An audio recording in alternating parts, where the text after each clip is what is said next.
ọma njem ọnụ ekenekwa m ụnụ ụbọchị nke taata. Asị m ebe onye nọ na-anụ ọnụ m udo dịrị gị. Ihe ọma ya emela anyị na-eke n'orie na afọ na nkwọ. Biko geenụ ntị na onwe okwu nchọ ekwu. Izu ụka na one gara aga ka Okongwu Dibia mee vidiyo bịa ya na ndụ wee nweta nwoke ekpenta wụgasịcha n'ahụ. Unu afụ vidiyo ya n'akụkụ ebe anyị ese ekpenta wụgasịcha n'ahụ. Ayaya na ndụ wee maa aka wee sị na ihe o ji gwa onye ahụ bụ ofu izu ụka. Okongwu Dibia wee ha na-abụ mechaa sịkwa oke ka a gwazie ya na ewere ụzọ ike Igbo wee gwa ya na ya bụ ihe na eji nwayọọ nwayọọ wee n'ihe. Ọ sị anyị na o upload a vidiyo April 19 wee sị anyị na by in 2 weeks time na ọ ya ewetakwa ya bụ vidiyo ka o gosikwa anyị na agwọ na ya nwoke. Anyị echee na ya ya afụ ha wee sị ka izikwa na ụmụ uwe osisi a Okongwu Dibia na Ayaya na Nando anyị afụbekwa na onye nwere unu gwara ekpenta unu nyere ya izu ụka na-abụ. Biko Igbo ndị ọma njem ọnụ na-ekenenụ vidiyo ka unu soro m wee fụ ka anyị makwa na izu ụka na-abụ ọ na ọ gabeghị. Izu ụka na-abụ agagonụ. Biko anyị na ha eche ha. Biko na-ekenenụ ka unu nụ ihe ọzọ meenụ. Onye ọbụla chọrọ ọganiru bịa n'ụzọ ya. Onye achọkwara ọganihu enwezi nke otu ụzọ ya were na-egenụ ntị ka unu nụ ihe m chọrọ ikwu. Ọmụ na-ekwu, onye ajụ na onye na-ekwu maka na ọmụ na-ekwu. Okongwu Dibia pụtara na soshal midia ahụ ebe ọ na-ese Ayaya na Nando. Enwere one man na mama ihe mere ya n'ahụ, mama ọkịtịkpa gburu ya n'ahụ. Ọ pụtara wee sị na a ga-agwụ onye a under 2 weeks. O wee sị anyị count over date which is 19th of April. O sị anyị bido from 19th of April count over date. Not 2 weeks. Na a ga-agwụ the man adịghị n'ọcha. Ọkwa ya nwasa anyị count all the date o. Anyị nọkwara onwe anyị na mbembe. O sị anyị count all the date from 19th of April. Gekwe the video ka ịnụ ya very well.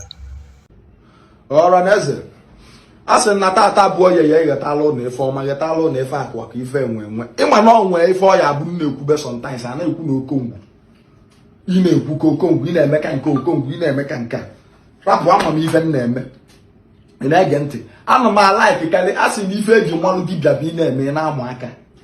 Ana m alaiki dibịa na-amụ aka maka ọyị ụmụaka ama odogwu ịbụ ị na-ege ntị. Ọ nọ ebe afọ na-akọgidi ndị ọ dị mkpa eje na-eburu ike na-ana na-enwere onwe fa na-ana. This man na ife mere n'ahụ esendelu ndị vidio nnenebịa nenesia ya asị m post ya ndị nkwuo yes na m na-epost ebe ndị chụghị post bụ maka ọnụ na-abụ emegharị ọ na-apụta alụ ọ ife emesi tinye Okongwu ị na-edisivu ndị mmadụ ya agha ịkọba nọ na Facebook kọsịa private chatịkwa m si na ote gị iji akpọ Ayaya na opik bekọrị nwoke ka ya esi mie mụ nyere ya aka onye direction nke a so n'ọnụ unu ofu. Eventually unu bụ unu na-efu this video na-eme on background m may play erie unu ka unu na and unu na-enede that video make sure unu hụba this date ya nwa ka ihe date taa bụ. This thing melonya bụ Tuesday 17 of April. Tata bụ 19 okay Tuesday bụ 18 of April. Tata bụ 19 of April ka m na-post this video. So unu ga-ebido from today count bịa.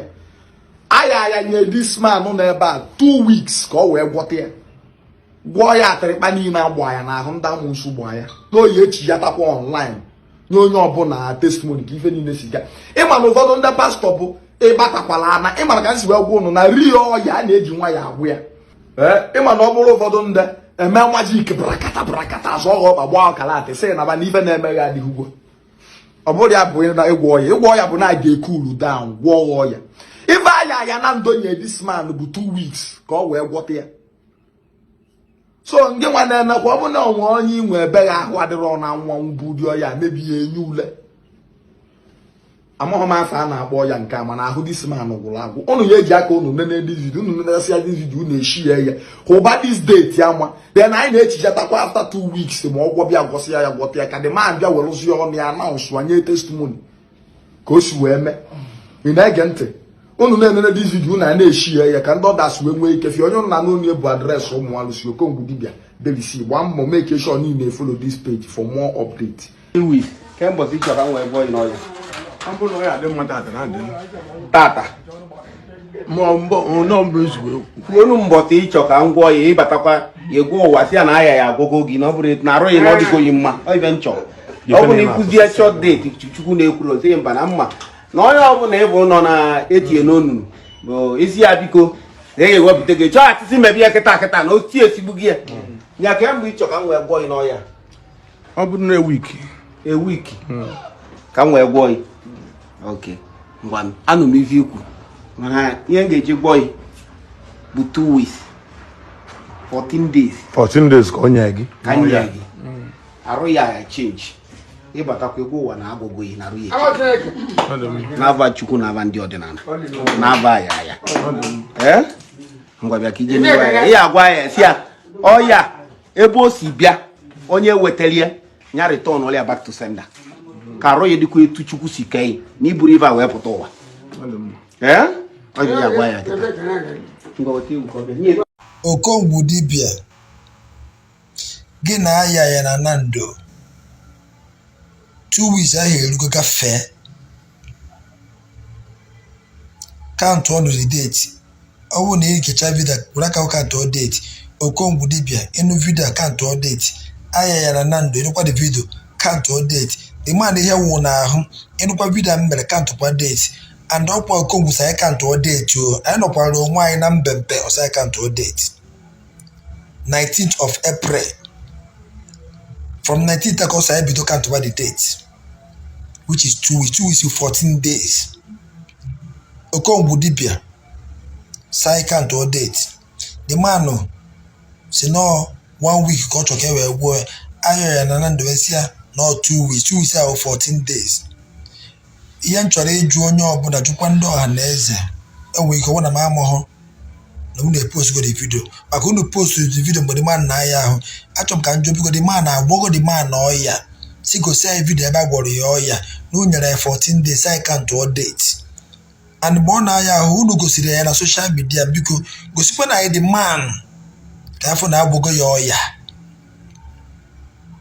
ọ bụ na agwọgo the man na ọya si wetakwa ya na social media sekwara anyị video tunu si wesee the video mgbe ọ na-aya ahụ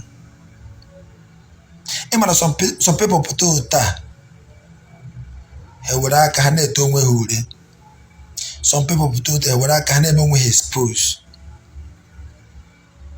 gosi na ya the man ka anyị fụ n'anya ọcha na-abụ ka ekwe na ọ na-eme na nke Ayaya na Nando ịmana ọtụtụ ndị mmadụ chere na nna agba ndị mmadụ mgba adị m agba ndị mmadụ mgba a na-emeso gị n'okwu ọnụ gị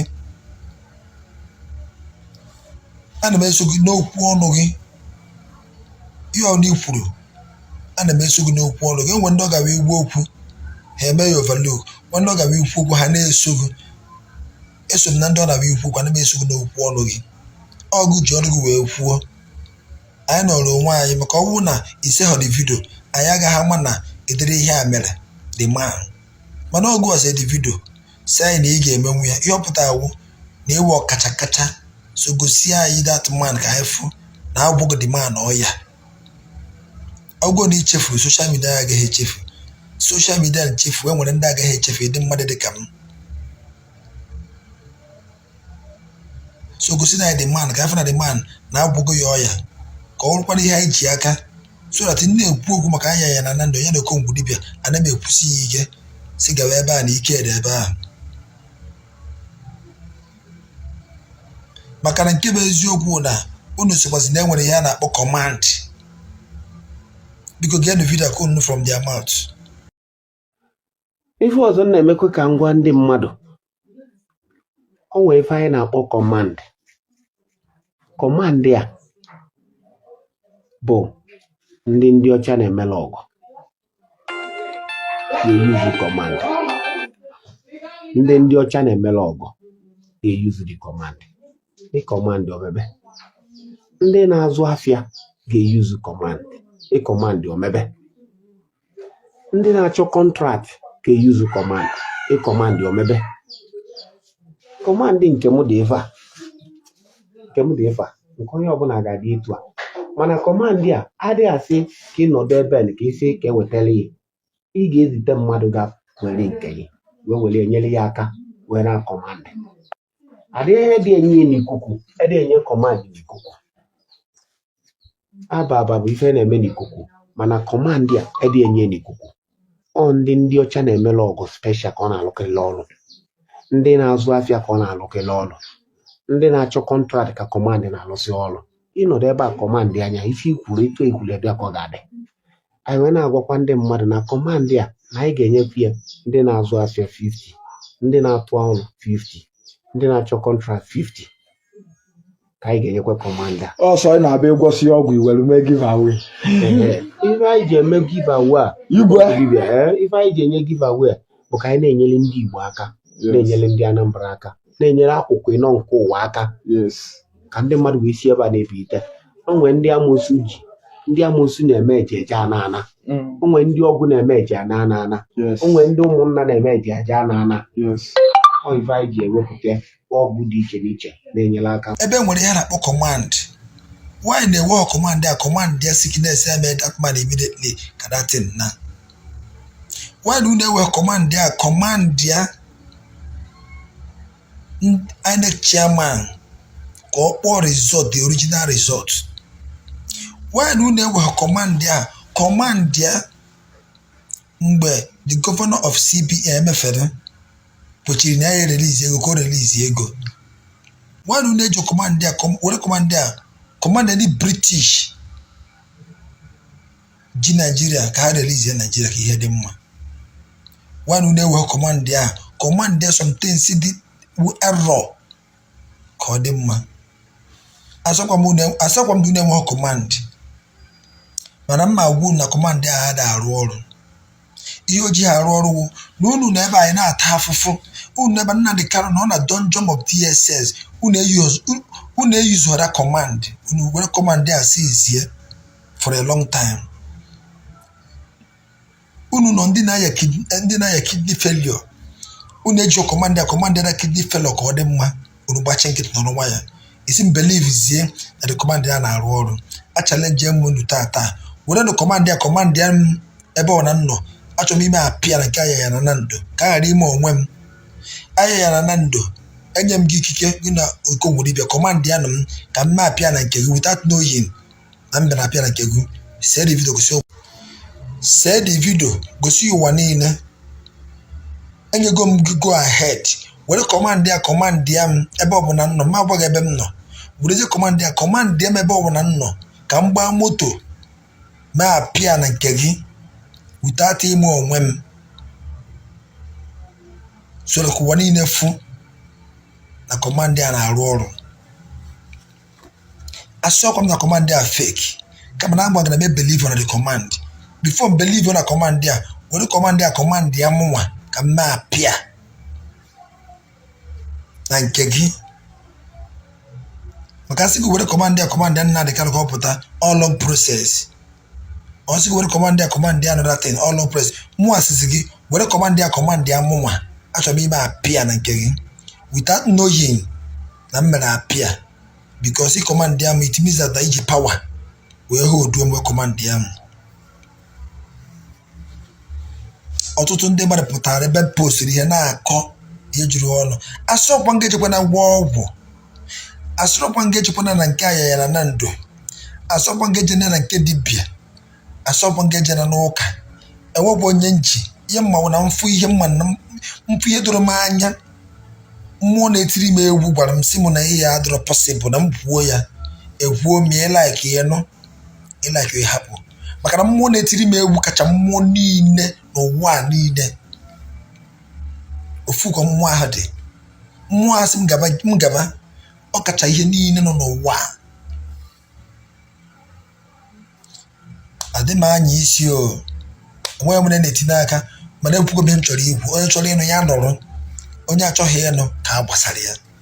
O think concern me. Some people chere na na-ekwute afa ndị mmadụ. Adị m ekwute afa ndị mmadụ. Agwaghị m unu si unu enwe ihe unu furu m mere mee ya na vidio gosi na ụwa niile.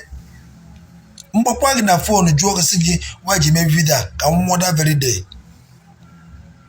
Ihe ọ na-efuru m mere n'ụwa kịta see the videos gosi ụwa niile. Gosi ụwa niile ka ha fịa. Mgbakwa gị na fon sị gị why ji mee vidio ma ọ threaten on your life ka m bụrụ gị ụzọ nwụọ. Ke guru gesi jide ụmụnne unu na-eme ha hanky panky. Jide nwanne gị tụgharịa kpọrọ ya isi n'ala. Onye gburu nwanne ya o gburu mmadụ. Ịchọcha onye ya egwu ya, ọrụ nwanne ka ị ga-egwu ya. Owuru onye Igbo ibe gị ka ị ga-egwu ya. Adị m support kwa wayo in any angle. Whether me gburu onye ọcha o, me gburu onye Yoruba o, me gburu onye Hausa, I'm not supporting it.